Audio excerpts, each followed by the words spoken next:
I pass the floor to you. Great, thank you, Mark. As we were talking about a moment ago, it is such a huge honor to be serving in the US SBA at this time and under Administrator Guzman. Her leadership is unparalleled, and having served in government previously, I can just tell you, I look forward to every day as far as how we tackle the major issues that are affecting Latino business owners across the United States, as well as all minority business owners. So there's Administrator Guzman. And we're so thrilled to have you here today with us. And thank you, Mark, for bringing us together and envisioning this event. And also having the small businesses with us today, the Latino businesses across the United States, including Puerto Rico. We're looking forward to this robust and great conversation with the administrator and everyone here. So I'm going to start out, Administrator, with the first question for you, because this is what I think about every day when I come into work. You are the first Latina, or Latino for that matter, appointed by the President of the United States to run a $1 trillion agency. And that is an agency that's stabilizing the United States economy during a time of national crisis. We would love to know just how would you define this leadership moment for you?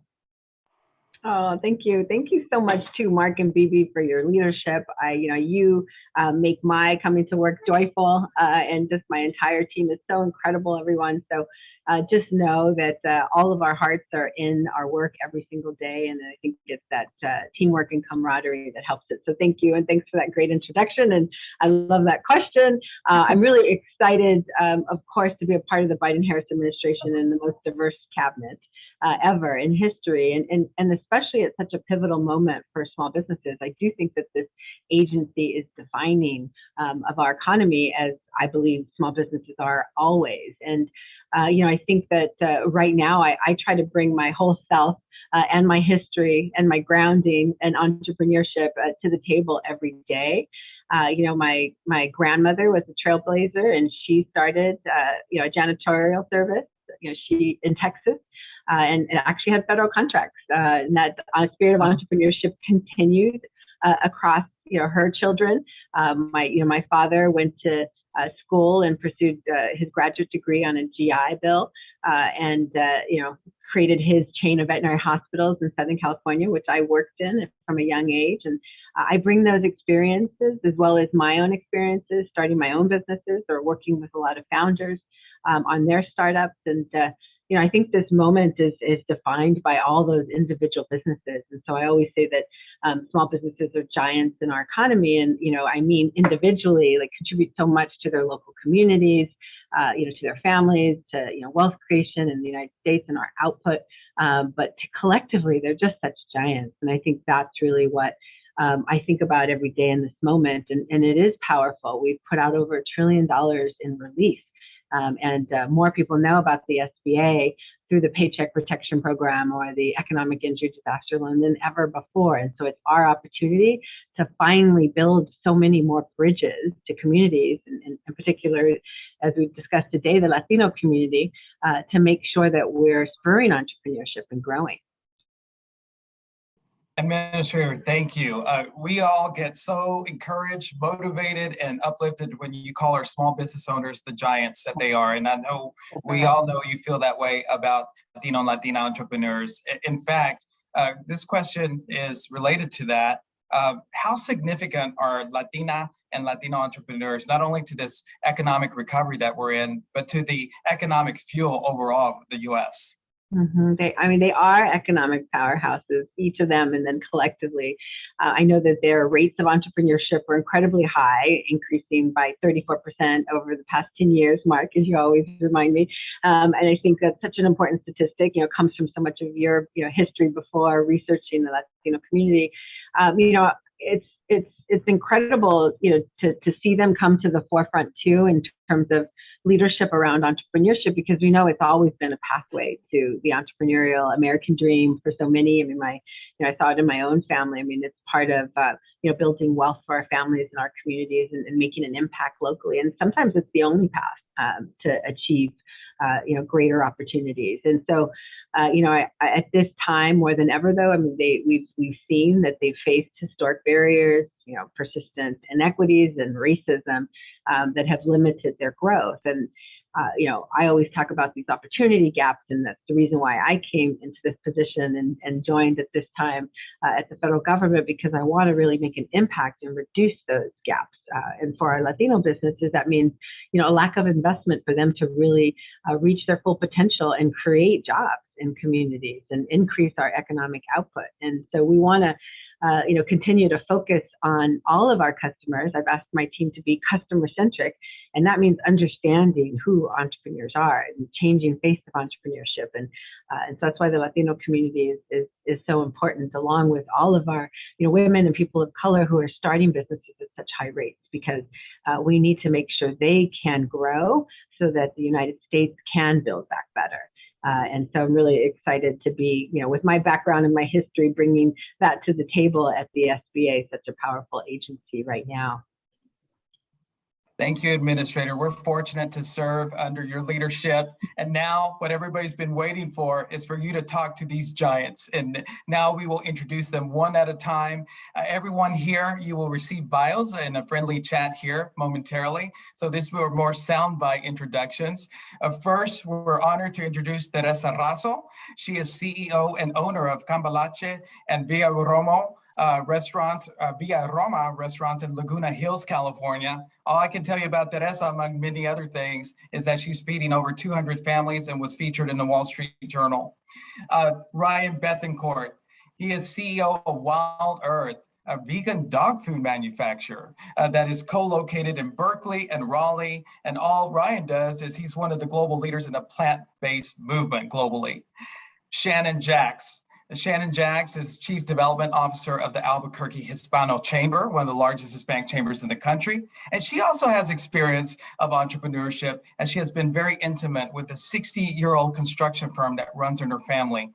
So a very unique opportunity to have Shannon with us. And Christian Gonzalez, CEO and founder of Wovenware from San Juan, Puerto Rico. And Wovenware is a digital transformation consultancy that focuses on deep software engineering and AI, artificial intelligence. And so without further ado, the floor is yours, Madam Administrator. Thank you.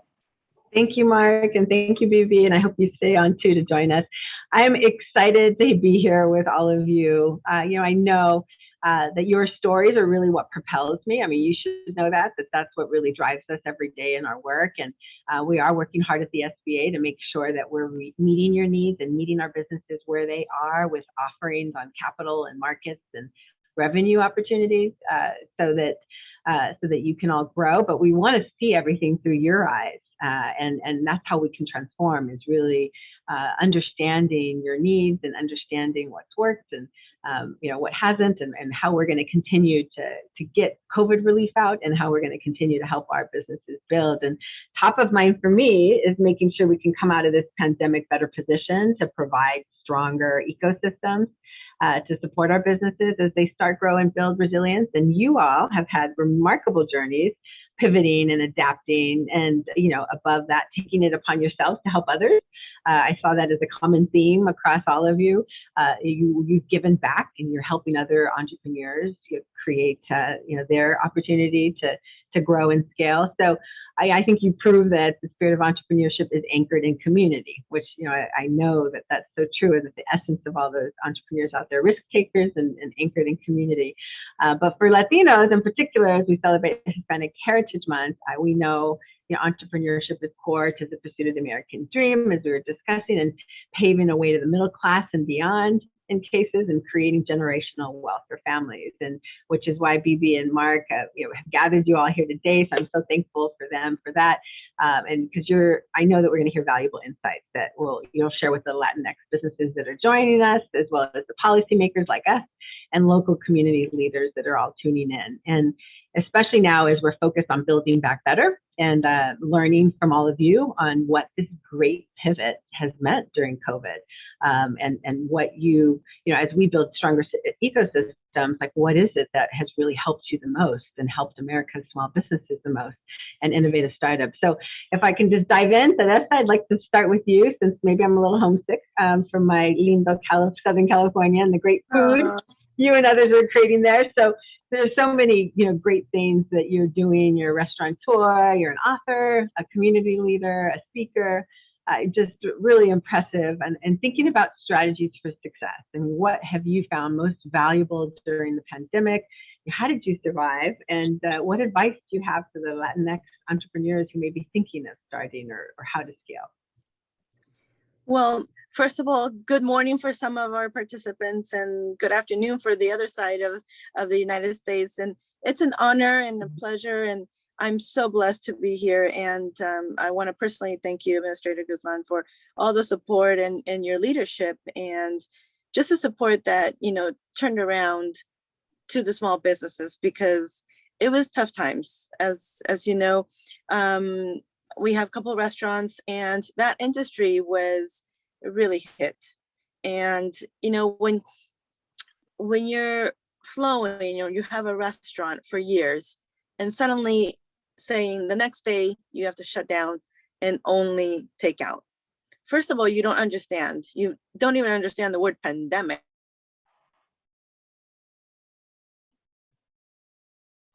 What does that mean to you, to your business? So it's very, very important that, you just sat down and looked at what you had and started really resignating. And what we did was we left. I said, let's go home. Let's all go home. Let's have a good night's sleep, and then we'll figure it out tomorrow. The next day when we came in, the reality hit, and then you hear all the news and you hear like this, you can't do that, only takeout. And then I said, okay, well then strategy. It was really hard. It was time for action, for pivot. I think the entrepreneurship part of me kicked in, because a lot of people was like, okay, well, it's only going to be 3 weeks. And those 3 weeks turned into, like, for the first round, it was 3 months. And for me, it's like, even if it's 3 weeks, it's going to kill my business, because it's going to go, everything, the 20 years that we worked on this, it's going to go away in like less than a month. So it was a time to sit down, and before pivoting, there was no time to try where to go.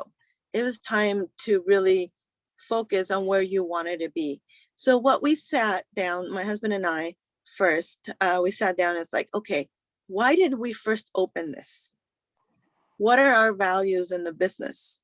What is it the best that we do? So those questions came up to us.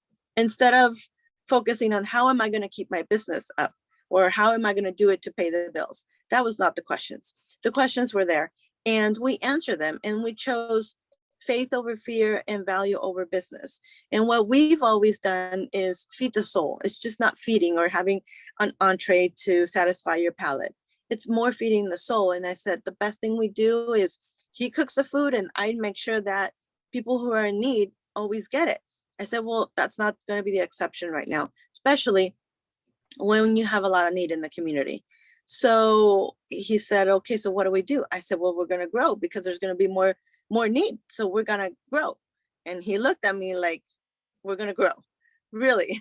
So he kind of just gave me this look like I was crazy. And in a way I knew I am, because I didn't know how it was going to grow. But I told them there's going to be a lot of need in the community. So we got to figure this out. And we focused on how to pivot on the needs of the community.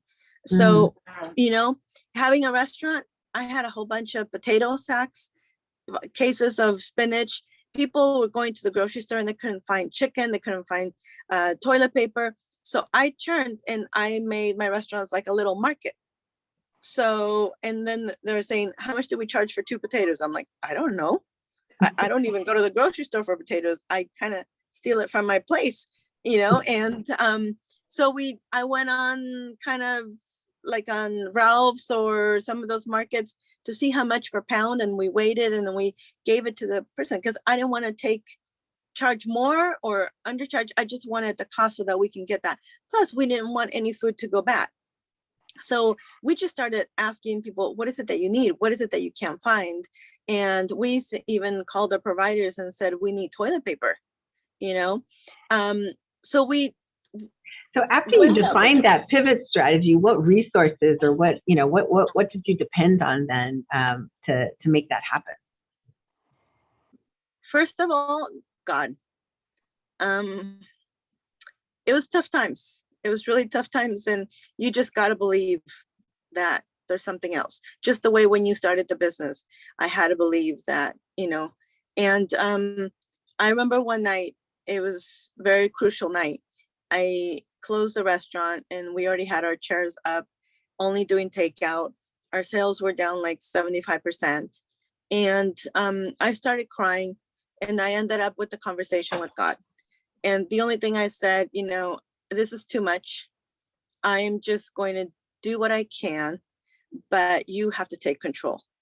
And the only thing I knew at that point was that he has not taken me that far to just drop me. So I knew there's something better and bigger behind that.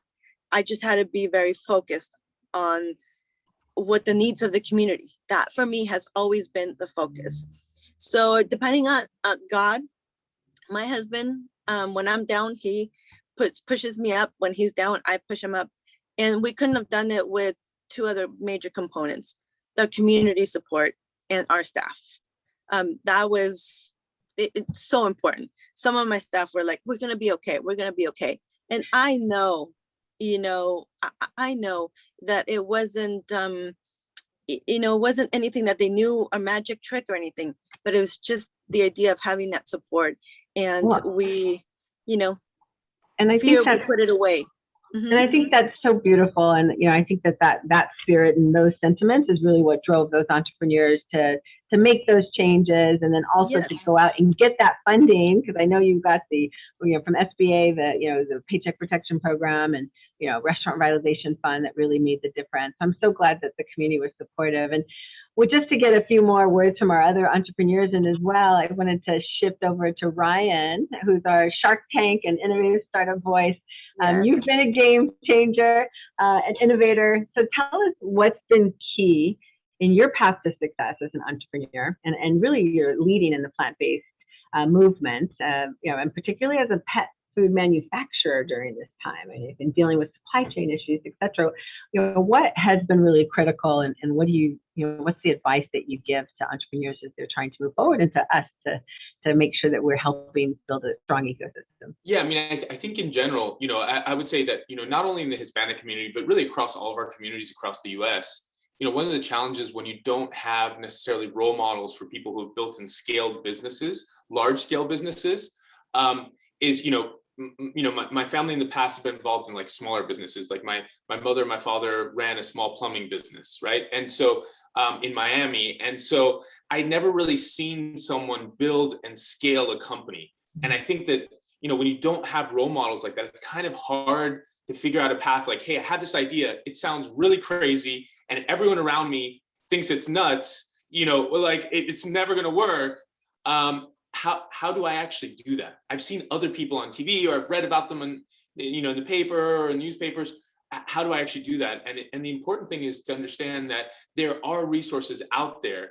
And even if you haven't seen it around your community, whichever community it is, right? Whether it's the Hispanic community or all the other multitudes of communities, incredible communities we have across the US, it's okay to actually start taking risks. And there are resources out there. I mean, the SBA provides the beginning points, but there are, now, just an incredible amount of free resources that you can get. YouTube, there are plenty of books, that you can read about entrepreneurship, building and scaling businesses.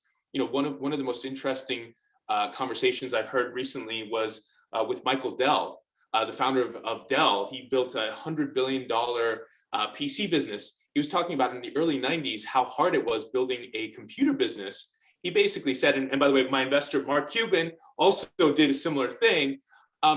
back then there were no resources. They had to go and figure it out. And so today we're very lucky that we have a lot of resources. And I think from the perspective of becoming an entrepreneur, this is something that I had to work on myself, which was giving myself permission to start something, right? Like, even though everyone thought I was crazy, giving myself, a vegan dog food company, how crazy is that?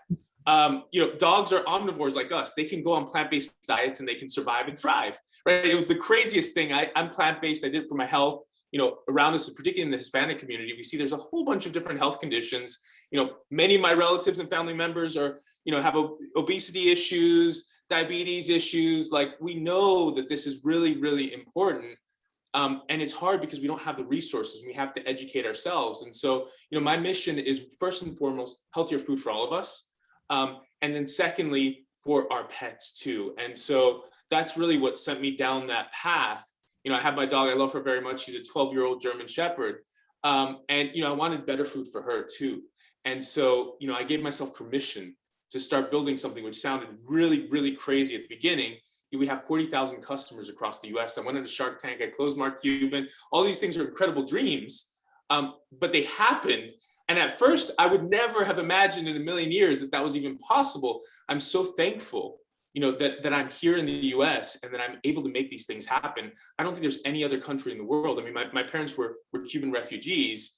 I wouldn't have been able to start a business in Cuba. And so I'm thankful for all of the resources. The SBA has a bunch of great resources as well. We have venture capital. Like, you can actually go and raise money. You can raise money from angel investors. Most people don't even know, like, there are rich people out there who want to help you build businesses, your ideas, right? Like, these are all things that are resources. And, again, the focus is Hispanic heritage. So particularly for the Hispanic community, for those of you that do not have people like that in your lives, they exist out there and they're looking for people like you to help you and support you, right? And so, and the diversity is something that I just think is phenomenal, right? I think this administration really celebrates that. And I think that that's something that is a huge strength of the US overall. No, I think that's right on. And I think we just have to do a better job connecting people, which is, what Mark's launching this community navigator pilot program where we're going to, embed more of our champions in local communities so they can connect people to resources. We're trying to do venture SBIC, small business investment companies at the SBA so that we can, be a government resource as well. So we are, definitely finding ways to better connect, but I think you're right. And I think, showcasing entrepreneurs like you who have done it, and, to hear that you were reading books, looking at Zoom, not at Zoom, we're on Zoom, YouTube, looking at YouTube, just like learning from people who are out there sharing their stories of success, I think is important to remember that you just have to see yourself. One thing that I've always found really helpful from Mark Cuban is that there's something that he says that really resonates, and I think it will resonate with a lot of people who are probably watching, is that his mentors are books, right? Like, often we go out there and we go, oh, who's going to mentor me? Who's going to help me? Who's going to support? It's like, he's like, I don't have any mentors. I have books. And that's how he learned to become an entrepreneur. And I think that's good advice for all of us, right? Like, you don't have to go out there and find a mentor. Like, you can just read there's great information out there. Go and find your mentor. If you want Mark Cuban to be your mentor, watch all his YouTubes, right? Like this is the type of thing, like we are blessed that we live in this era of technology. And Mr. Ray, I want to talk just about one thing, because I know you mentioned manufacturing. Bringing manufacturing back to the US is so important. We manufacture here in the US, like Wild Earth is made in the US. We want to do more of that. There are a lot of challenges, particularly around, packaging. We want more sustainable packaging. There's supply chain issues, but we are very bullish on manufacturing in the US and bringing jobs back into the US. The US was a manufacturing economy. We should be again. That's great. And BB is leading an initiative for us. We're doubling down at the SBA, and she's creating a manufacturing supply chain hub so that we can better support our small manufacturers who are dominant in the manufacturing space in terms of pure numbers. So yeah, I think we can do it. We're going to roll up our sleeves, and thanks for being an inspiration. So thank you, Mr. Thank you. I think, gosh, I'm halfway through, but I'm so inspired so much by both, you and Teresa's story. And so Shannon, I'd like to, bring you into the conversation too.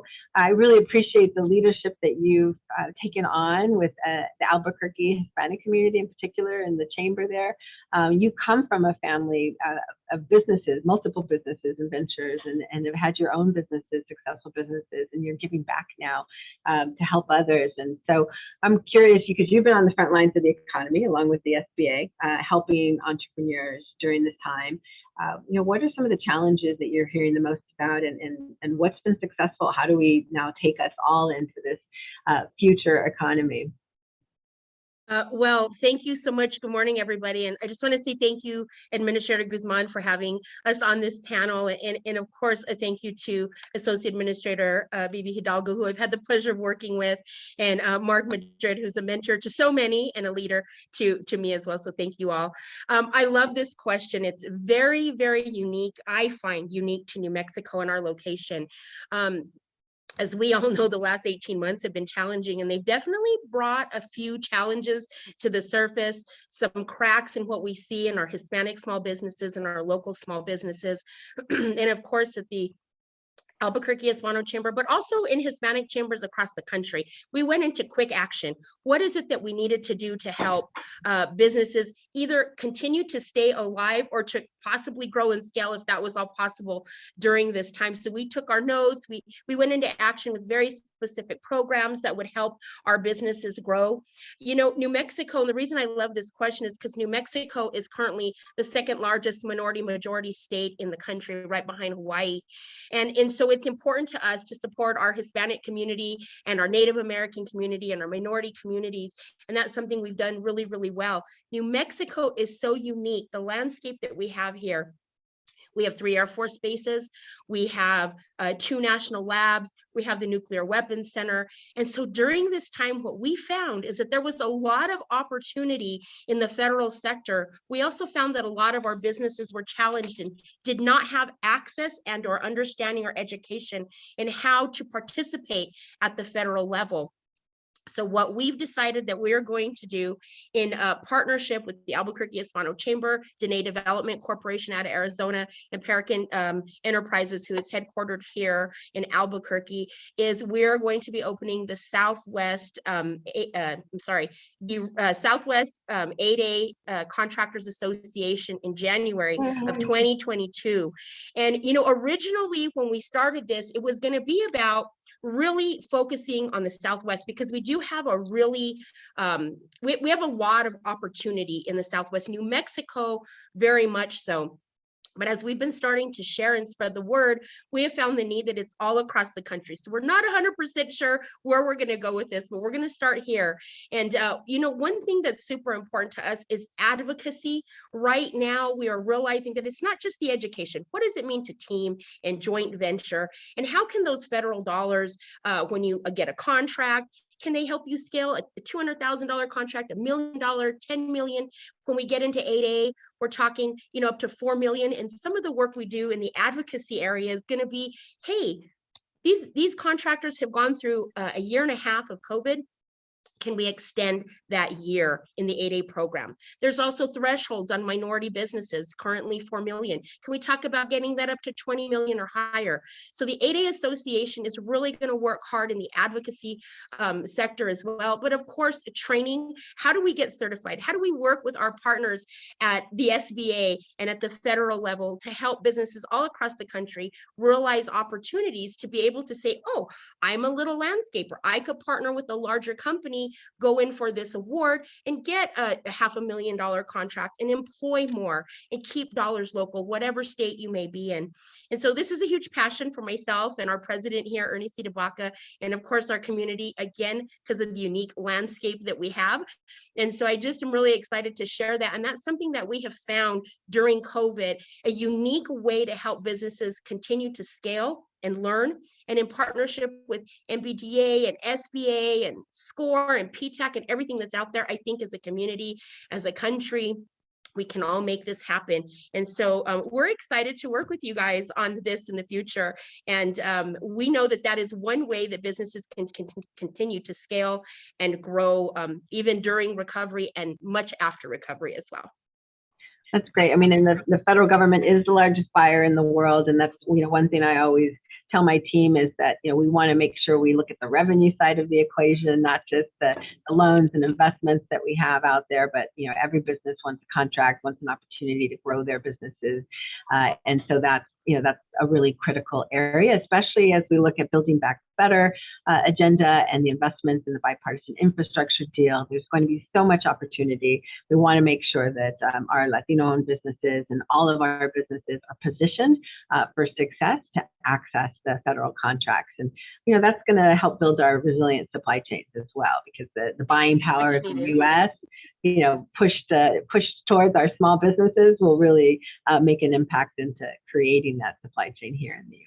So Absolutely. Thanks for that. And I know, I don't know if there were there's a common theme here going, because we're now going to switch to our last panelist and entrepreneur, Christian, who actually is a very successful government contractor. It's great to see you again. I know we got to spend some time in Puerto Rico at Parallel 18, great accelerator on the island that the SBA supports. And we, Wovenware is an incredible success now. And I know you have 150 employees, and I'm sure that this has been a pivotal time as well during COVID, that there's been some key learnings and resources that you've been able to access for your growth and success in building this, digital transformation consultancy business, which I love. That is a great Latino business in this space.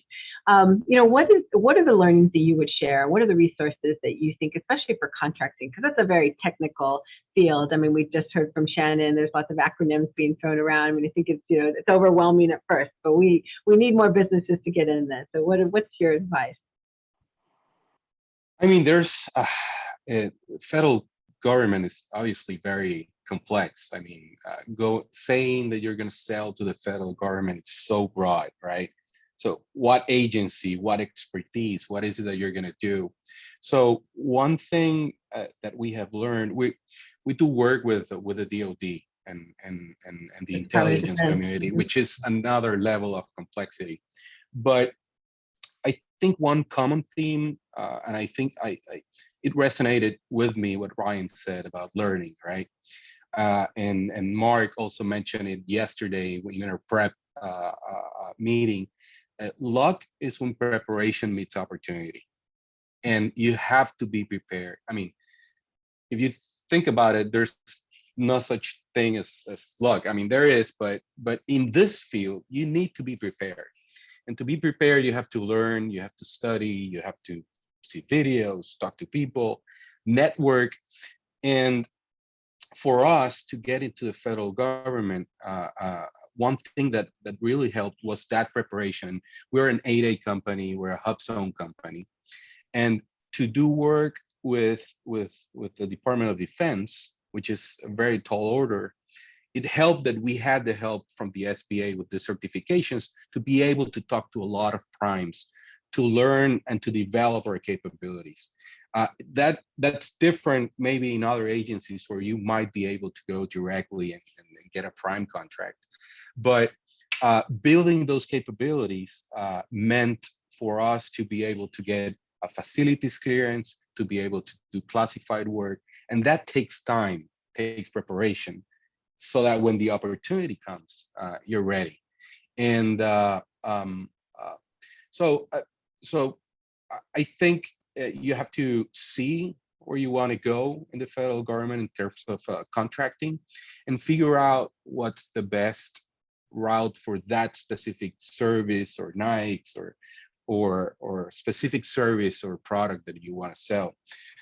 Another thing that I think resonated with me, I think Teresa mentioned her challenge when the COVID came.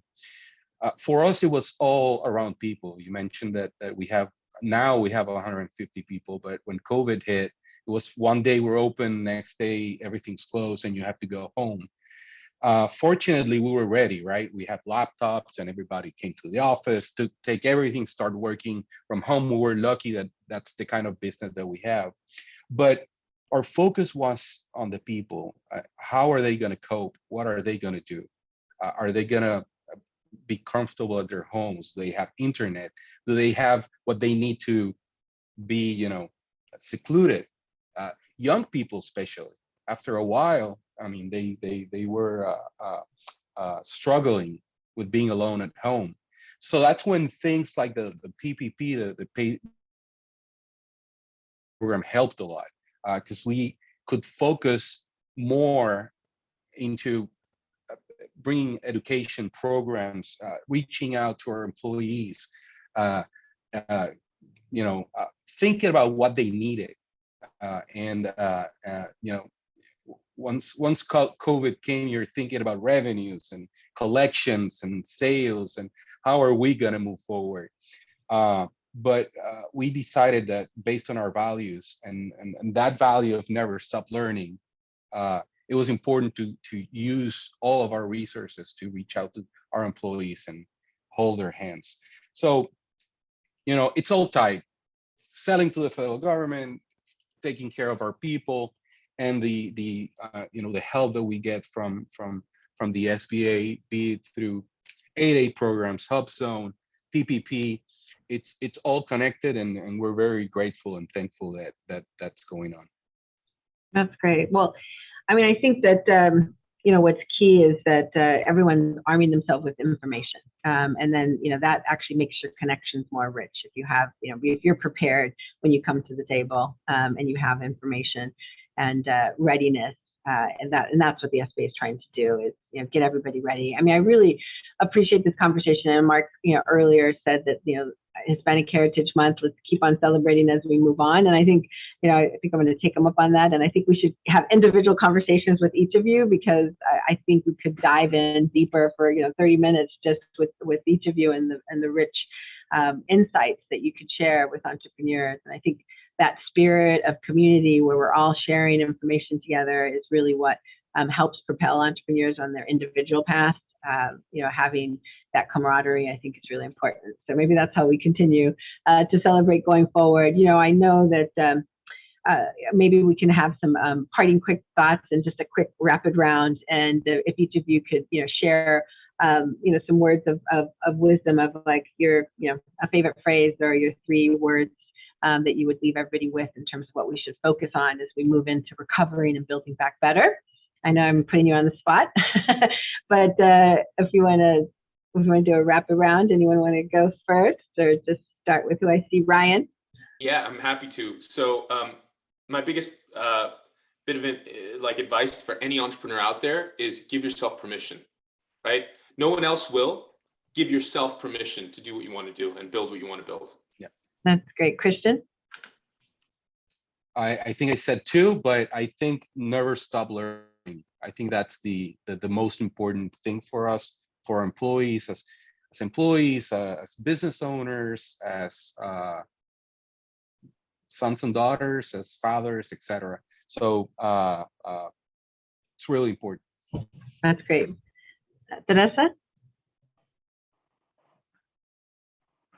I have probably 2 little sayings that I always tell my friends or whoever reaches out to me, and I always try to, encourage them.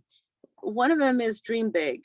My husband and I always say, dream big, but make sure you wake up, wake up with that dream and take action, because otherwise you're just going to be dreaming. So that's part of learning and being out there and giving yourself permission, like Ryan was saying. That's very important, especially in our culture. And the other one is never give up. Never give up, and just, if you really want it, you're doing it the right way. The values are there, it will come up. And if you think about it, to really see clarity, you have to be in the dark. So in the hardest times, that light will shine. Just be alert, pay attention. And obstacles are not problems. They're a place of opportunity. And just don't fear, just faith over fear, and just never give up, because you never know. It's on the other side. You might pivot a little, but at the end, your dream will come true. And on the way, you're going to leave a mark, an impact. That's beautiful. Shannon? So, commerce, community, culture, though it's our tagline here at the Chamber, I really feel small business owners can, like Teresa said, really, really set their sights on something bigger. So we always have something to go for. And I also think that work ethic, something that was instilled in me in our family business from my grandfather, my father, and now my siblings, my brothers who run a very successful business. Work ethic, first one up, early bird gets the worm. set the example for your staff, get in the trenches, but always know how to delegate, which is something as small business entrepreneurs we all have to learn. So that's my advice. I think ganas always captured everything. So ganas for all. Mark and Bibi, Mark, you want to go first, and Bibi closes us out. Absolutely. Thank you, Administrator Guzman, for just interacting as you wanted to with the entrepreneurs and meeting them where they are. And they definitely are giants. Thank you for those messages of building, of giving permission, of, the early bird gets the worm, about the light and faith over fear. Bibi, on to you. Yes, again, as I said, it's such a pleasure and honor to serve the president and you under your leadership every day. And as I listen to what each of the entrepreneurs here have said, I think about and reflect as a Latina and former business owner, what Ryan said about giving yourself permission. And also just in terms of Shannon's thoughts about leadership as women, that we see ourselves as leaders, as CEOs, and that we can lead a team and be successful and be a part of the next generation of entrepreneurs and innovators in the United States. We are leaders alongside Latino-owned entrepreneurs, and we need to just claim that. That's awesome. Well, this has been a great conversation. Hopefully kicks off multiple series, but I feel that our economy is in good hands with all of you and the great work you're doing. And just thank you. Thank you for all the hard work. I mean, I know, I heard in Teresa's voice that emotion of what it was to go through those moments of despair during COVID, and the uncertainty is not completely cleared yet. So thank you for keeping on fighting and for all the ganas that you have. Thank you, Administrator Guzman. It's a pleasure for you to be with us. Have a wonderful day. Thank you for taking some time. And I know you're going to go into another great session. I wish I could stay for, but it's going to be great. So best of luck with you and Anna. Thank you all. Have a wonderful day. And entrepreneurs, now everyone realizes that you are giants, true giants in what you're doing. Congratulations on all your efforts. Thanks for joining us today.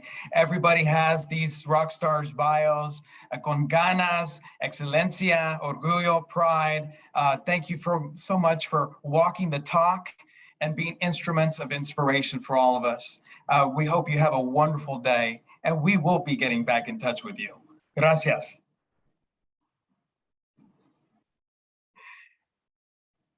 Now, I have the honor of introducing the Deputy Associate Administrator for the Office of Entrepreneurial Development, Yvette Collazo. Good afternoon. Thank you, Mark. I am Yvette Collazo, and I'm the Deputy Associate Administrator, as Mark said, for the Office of Entrepreneurial Development. I am very pleased to be here today to introduce our next segment.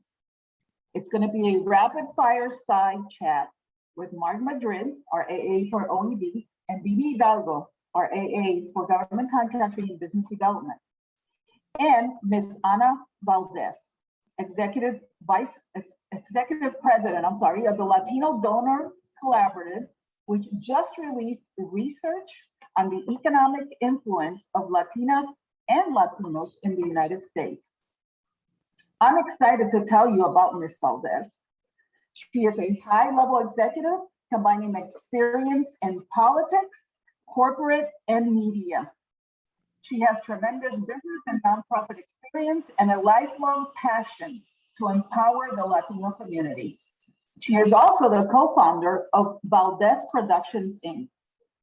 An American Latina, born and raised in Mexico City, Ana has a business degree from Tecnológico de Monterrey and a master's in international relations from Instituto Ortega y Gasset in Madrid, Spain. Ana has served in several corporate and nonprofit boards of directors, including LA Mayor Small Business Board, the Southern California Public Radio, and the Green Leadership Trust, just to name a few. It is my honor to welcome Ms. Ana Valdez.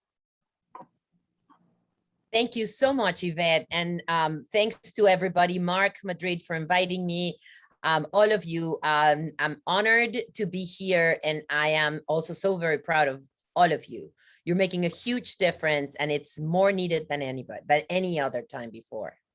Thank you, Ana. We're so excited to have you. And everybody out there, now we're going to talk about data, because without data, you don't have a force.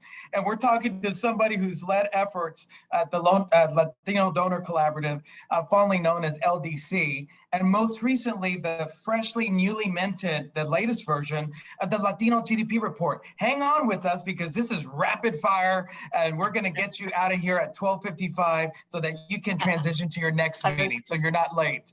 But Ana, U.S. Latinos, if constitute, I'm not going to steal your thunder. What is the influence of U.S. Latinos overall in terms of GDP? Let's just call it what it is, based on the truth. Thank you. And the sheer number is $2.7 trillion, Mark. And just to give you a little bit of an idea of what that means, if US Latinos were an economy by themselves, we would be the 7th largest economy in the world. So bear with me. 7th largest economy in the world, we would be on par with France. We would be above Russia, above Brazil, above Canada, above Italy. So all those incredible first world countries that we always love and praise, we would be actually larger. But not only that, in terms of growth, in percentage of growth, in fast, growth, we would be the 3rd. From that group of 10, the 10 top economies, if we were one of them, we would be the 3rd fastest growing, just below China and India. And what does that mean? It means that if we were, imagine that the United States is incredibly lucky, and we love our country and we love doing this contribution. Within the United States, we have an economy that is growing fastest than any other economy, big economy, except China and India. So when we talk about Latinos driving the growth in the United States, this is it, right? We are the 3rd economy in those top 10. Imagine the power that we have. Why is this important? And why do the Latino Donor Collaborative create this report? Because we know that the way anybody measures the power of a country is the GDP. So we said, why don't we actually extract that from the United States, the one that we are responsible for, and we show this number. We know, Mark, and you know this, Yvette and Mark, you know that we all know our value, right? We Latinos are very proud of our work, of our achievements, of our children, of our parents. You are the perfect example of it. Probably everybody in this call, Latino or non-Latino, is an example of the power of, of work and education, etc. But we Latinos have not known the overall power of our community. Why? Because first of all, there was no data. Second, all the perceptions that we get about our community overall sometimes come from media. And unfortunately, in media, we don't have a lot of representation. In English media, we do have Univision and we have, Telemundo in Spanish. But mainstream, in what we call the new mainstream, we really don't have a lot of representation. So other communities have a lot of perception, providers, right? Movies about their heroes, movies about their stories, movies about how they contributed to the American history, but we don't have a lot of it. So the Latino Donor Collaborative decided to start it. And till today, we've issued 26 different reports that show the economic power of the Latino community for the United States. That is so exceptional and helpful. And luckily here at SBA, we've been really data-driven since day one of this administration. And that's something, again, that the administrator really values. I love how when you talk about the 2.7 trillion in your report, you call it the total economic output. And my office in particular focuses on input, revenue, as the administrator said. 560 billion is what the US government purchases every single year. And that really translates to a lot of growth and jobs. And what we're trying to figure out as we go forward, and as the president has indicated, we want Latino-owned contractors. We want to grow that base, because you say the federal government is your direct client. You say the United States government, as Christian said, Department of Defense. That's a game changer. You take that to corporate America anywhere, you take that to states, you take it to cities, that increases input. And so you touched on the issue of perceptions. And that's a part of our challenge here, is we want Latinos to see themselves as direct contractors with the United States government. Mm-hmm. We want them to see themselves as, you are the tremendous innovators and giants, as the administrator said, that you are. And it's about making sure that we partner together with you. But I'd love to hear your thoughts on that, on how we overcome some of those perceptions that we let stand in our way, and then vice versa, that the government, we have a lot to tackle as well. Exactly. Wow, Yvette, that's a huge issue. You know, we just, last week, we released a report in partnership with Unidos USA, with the Friends of the Latino Museum, and with a Raven Group and LCDA, Latino Corporate Directors Association. We created a survey nationwide. It was so widespread that we are actually able to report perceptions about Latinos from different communities. Of course, the overall American, but also, you know, Anglos, Asians divided by country, and then Latinos. And that's where, you know, there's so much wealth in that report. And please go to our website and we have the report there. But more importantly, self-perception. Yvette, there was a question, and I'm going to give you some examples. There was a question, how many of us do you think are citizens? And people went up to say, Latinos went up to say 40% and 45%. You know, the reality is that a sixth of us don't, well, I'm glad, but a sixth of the community does not have papers. But more than 80% of people in our community has been born here or is a citizen somehow. And so it's self-perception, right? Again, I hate to go back to media, but where do you think people get their perceptions if they don't have data? It's media. That's so true, Anna. And Bibi, thank you for your reflections on how it all ties in to what the unit that you're leading, government contracting and business development. It ties into what we're leading at the Office of Entrepreneurial Development and our ambitions with the Community Navigator pilot. I think in closing, Bibi, let's each do one rapid fire with Anna. Anna, what do you look forward to in terms of this sector? You know, we're in a recovery, but what do you look forward to in addition to this data for 2022 as we close out 2021? Well, Mark, we're all, first of all, yes, Bibi and Mark, thank you. First of all, we already know that the Latino cohort, and you know it better than me, but the Latino cohort is the one that recovered the levels of employment before any other cohort. By February 2021, Latinos were working back to the normal levels and even higher. And they were the highest cohort working, even above some of the other traditional perceived, hardest working cohorts. So we're already driving the recovery. I don't know if you've seen the wealth report that NAREP released about last week, but Latinos actually bought 900,000 new homes last year. So yes, we were incredibly affected. And of course, a part of our community, specifically the essential workers, suffered losses that are unimaginable, and we need to support them. But the people, the professionals, the people that actually had planned on buying a house, they really took the opportunity to buy new homes. We were the cohort, again, that bought most new homes in the country. So you asked me what do I expect? We expect to, yet again, see the Latino community driving the growth and the recovery in the next years. Wonderful. And as my last question, what would you love to hear President Biden say to the Latino community?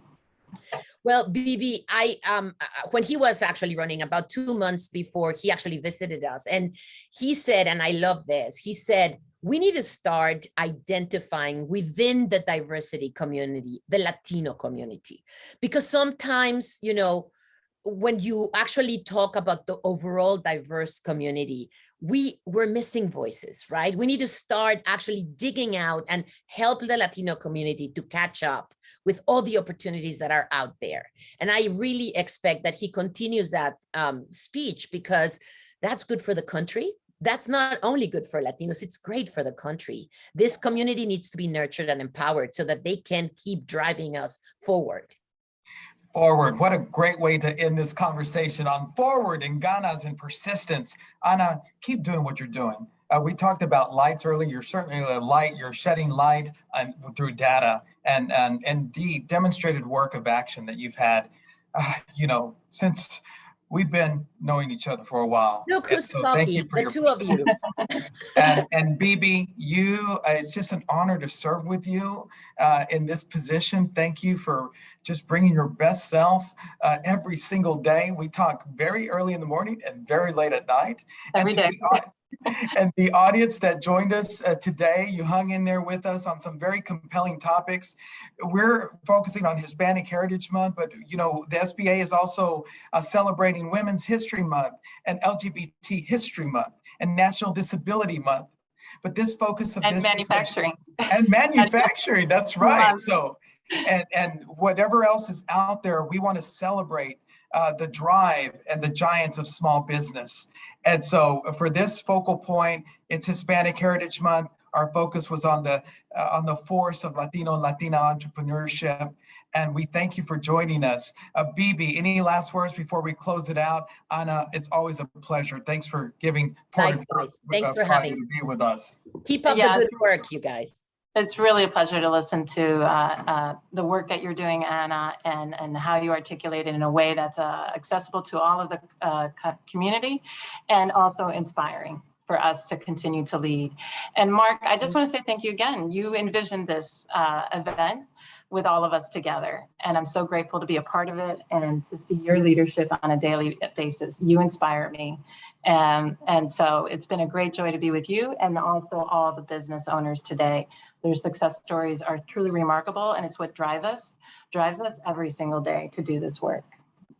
Thank you, Bibi. And we want to give the entrepreneurs a virtual round of applause for joining us. I also want to thank Shaylee Hallway, our senior advisor at OED, for producing this event, our Zoom support, Anwar, who's been just invaluable, and the support of the GCBD staff as well, supporting Bibi.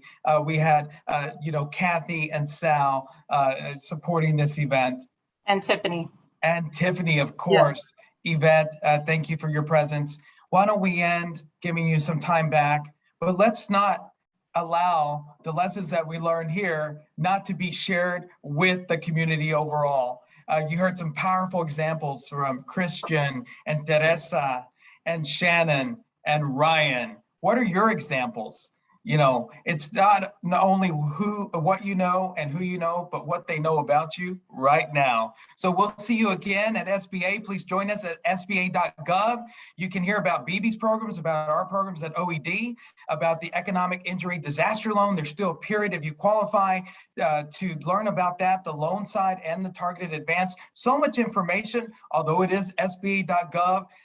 We submit for your consideration that you take 5 undistracted minutes to learn what we're doing at the SBA. And of course, we thank Administrator Guzman for taking some time to invest with us in the community. It's an honor to serve under her leadership and under President Biden and Vice President Harris. Everybody, hasta pronto. Have a wonderful day.